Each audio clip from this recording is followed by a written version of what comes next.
नमस्कार दोस्तों, मैं धर्मनारायण वैष्णव, असिस्टेंट प्रोफेसर जूलॉजी। आज अपन यूकैरियोटिक सेल के बारे में अध्ययन करेंगे। सबसे पहले इसके अंदर अपन बात करेंगे इंट्रोडक्शन के बारे में, फिर उसकी जनरल स्ट्रक्चर के बारे में, फिर difference between animal cell and plant cell के बारे में अपन चर्चा करेंगे। सबसे पहले बात आती है इसके इंट्रोडक्शन की। यूकैरियोटिक सेल, इसके नाम से स्पष्ट होता है, यू का मतलब वेल और कैरियन का मतलब होता है न्यूक्लियस। इस प्रकार की कोशिकाएं जिनमें सुसंगठित केंद्रक पाया जाता हो तथा सभी कोशिकाएं उपस्थित हो, उनको अपन क्या कहते हैं? यूकैरियोटिक कोशिकाएं। इनके केंद्रक में एक या एक से अधिक केंद्रिकाएं मिलती है या पाई जाती है। इसके अलावा यूकैरियोटिक कोशिकाओं में डीएनए, हिस्टोन और नॉन हिस्टोन प्रोटीन गुणसूत्र का निर्माण होता है और जो क्या होते हैं? आनुवंशिकता के वाहक होते हैं। अब आगे इसके बारे में जनरल स्ट्रक्चर के बारे में अपन बात करें तो किसी भी एनिमल सेल की जो आउटर मेम्ब्रेन होती है वो क्या कहलाती है? Plasma membrane. और प्लाज्मा मेम्ब्रेन किसकी बनी होती है? फास्फोलिपिड की बनी होती है। सामान्य यूकैरियोटिक कोशिका की प्लाज्मा मेम्ब्रेन के अंदर का जीवित मटेरियल क्या कहलाता है? प्रोटोप्लाज्म, जिसमें केंद्रक के अतिरिक्त पदार्थ क्या कहलाता है? साइटोप्लाज्म। अर्थात यहाँ दो चीजें क्लियर हो रही है, एक तो साइटोप्लाज्म क्या है और एक प्रोटोप्लाज्म क्या है। कहने का मतलब प्लाज्मा मेम्ब्रेन के अंदर का समस्त जीवित मटेरियल क्या कहलाता है? प्रोटोप्लाज्म। तथा अगर उसमें से अपन केंद्रक को निकाल दे तो रेस्ट ऑफ मटेरियल क्या कहलाता है? साइटोप्लाज्म। अब साइटोप्लाज्म में ही सभी कोशिकांग उपस्थित होते हैं। तो सबसे पहले बात करते हैं अपन माइटोकॉन्ड्रिया के बारे में। माइटोकॉन्ड्रिया क्या दोहरी झिल्ली युक्त कोशिकांग है तथा ये क्या करता है? सेल के अंदर एटीपी का निर्माण करता है। दूसरी बात आती है एंडोप्लाज्मिक रेक्टिकुलम। एंडोप्लाज्मिक रेक्टिकुलम दो प्रकार की होती है, एक तो होती है रफ एंडोप्लाज्मिक रेक्टिकुलम और एक होती है स्मूथ एंडोप्लाज्मिक रेक्टिकुलम।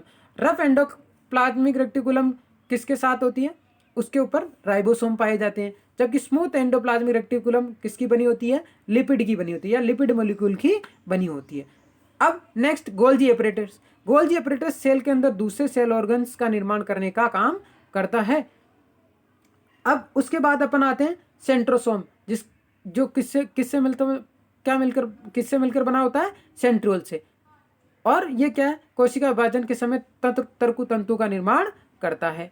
अब नेक्स्ट आता है लाइसोसोम। लाइसोसोम कोशिका जितने भी हाइड्रोलेज एंजाइम है वो सभी किसमें पाए जाते हैं? लाइसोसोम के अंदर पाए जाते हैं और इसको कहते हैं कोशिका की आत्मघाती थैली भी कहते हैं। वेसल्स या रिक्तिकाएं एनिमल सेल में छोटी होती है और संख्यात्मक अधिक होती है। इसके अलावा अब नेक्स्ट बचा है न्यूक्लियस। न्यूक्लियस दोहरी झिल्ली युक्त कोशिकांग है। इसके अंदर गुणसूत्र पाए जाते हैं और गुणसूत्र किसके बने होते हैं? DNA plus non histone protein और हिस्टोन प्रोटीन। और इसके मध्य में क्या पाई जाती है? केंद्रिका, जो किसका निर्माण करती है? राइबोसोम का निर्माण करती है।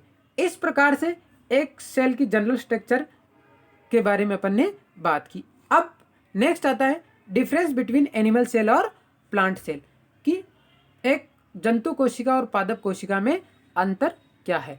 तो इसमें दो तरीके की सेल, एक जो ग्रीन कलर में है वो प्लांट सेल है और जो हल्के रेड कलर में है वो है एनिमल सेल। और इसका डिफरेंस भी आपको थोड़ा थोड़ा सा यहाँ समझ में आ रहा होगा। सेल स्ट्रक्चर न्यूक्लियस दोनों में मिलता है। अब इधर देखो क्लोरोप्लास्ट। क्लोरोप्लास्ट प्लांट सेल में मिलता है, एनिमल सेल में नहीं मिलता। जबकि जो एक मेजर अंतर है कि प्लांट सेल में क्या पाई जाती है? सेल वॉल पाई जाती है, जबकि एनिमल सेल में सेल वॉल नहीं पाई जाती। दोनों के अपवाद के बारे में बात करते हैं ड्रॉबैक। तो फंजाई या कवक प्लांट सेल के अपवाद हैं, जबकि एनिमल सेल का अपवाद है यूग्लिना। अब इसके एक और जो मोटे मोटे अंतर के बारे में आगे और इसके अंतर के बारे में बात करेंगे अपन। जो एक है सेंट्रियोल, तारक काय एनिमल सेल में पाया जाता है जबकि प्लांट सेल के अंदर नहीं पाया जाता। और एक और अंतर आपको दोनों के स्ट्रक्चर में दिख रहा होगा कि एनिमल सेल के अंदर जो केंद्रक होता है वो क्या है? मिड में होता है, जबकि प्लांट सेल के अंदर जो केंद्रक होता है वो कहाँ है? प्लाज्मा मेम्ब्रेन के पास या सेल वॉल के पास किनारे पे होता है। कहने का मतलब किनारे पे होता है। इसके अलावा एक और जो अंतर मैं आपको बताना चाह रहा हूँ, एक वो है वेक्यूल्स, रिक्तिकाएं। साइज में प्लांट सेल में बड़ी होती है पर मात्रा में कम होती है, जबकि एनिमल सेल में क्या होती है, रिक्तिकाएं साइज में छोटी होती है और मात्रा में ज़्यादा होती है। इसके अलावा आगे इसके अंतर के बारे में अपन और जो अच्छी तरीके से मैंने बता रखा है, आगे अपन बात करते हैं इसके अंतर के बारे में।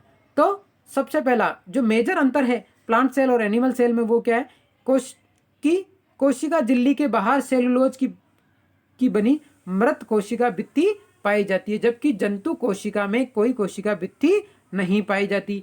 दूसरा, रिक्तिका वैक्यूल्स के बारे में अपन बात कर चुके हैं। रिक्तिका प्लांट सेल के अंदर क्या होती है, बड़ी होती है और एनिमल सेल में छोटी होती है। तीसरा मेजर अंतर है प्लास्टिड यानी लवक।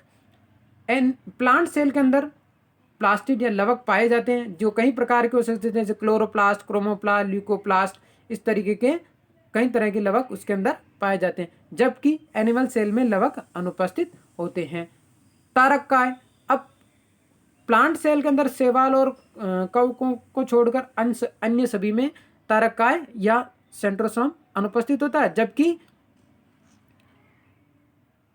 एनिमल सेल में 2 तारक केंद्रों वाला तारककाय पाया जाता है।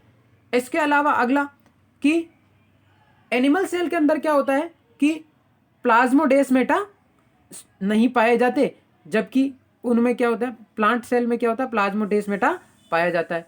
प्लांट सेल में स्पिरोसोम भी पाया जाता है, एनिमल सेल में स्पिरोसोम नहीं पाया जाता। नेक्स्ट जो अगला मेजर अंतर है, संचित भोजन पदार्थ प्लांट सेल में स्टार्च के रूप में होता है। किस रूप में होता है, स्टार्च के रूप में, जबकि एनिमल सेल में किस रूप में होता है, ग्लाइकोजन के रूप में।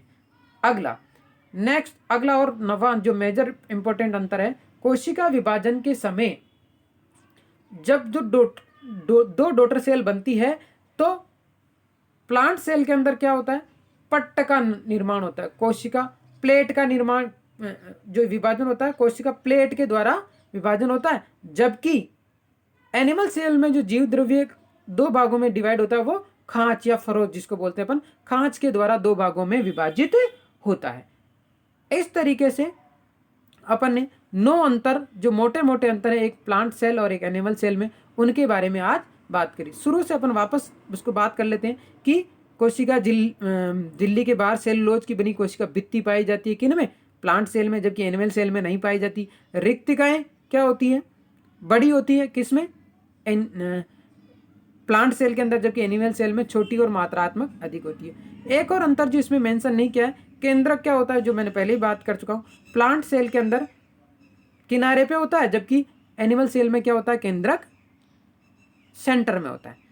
इसके अलावा प्लांट सेल में लवक पाए जाते हैं, इनमें नहीं पाए जाते हैं। और फिर तारककाय प्लांट सेल में अनुपस्थित होता है, एनिमल सेल में पाया जाता है। और इंपॉर्टेंट पॉइंट जो उसको दोबारा रिपीट कर रहा हूँ मैं, इसमें संचित भोज्य पदार्थ किसमें, प्लांट सेल में स्टार्च के रूप में होता है और एनिमल सेल में संचित भोज्य पदार्थ ग्लाइकोजन के रूप में होता है। ग्लाइकोजन या इसमें वसा भी अपन इंक्लूड कर सकते हैं। और अंतिम बिंदु, कोशिका विभाजन के समय कोशिका विभाजन होता है तो जीव द्रव्य का विभाजन प्लांट सेल में प्लेट द्वारा होता है, जबकि एनिमल सेल में खांच द्वारा जीव द्रव्य का विभाजन होता है।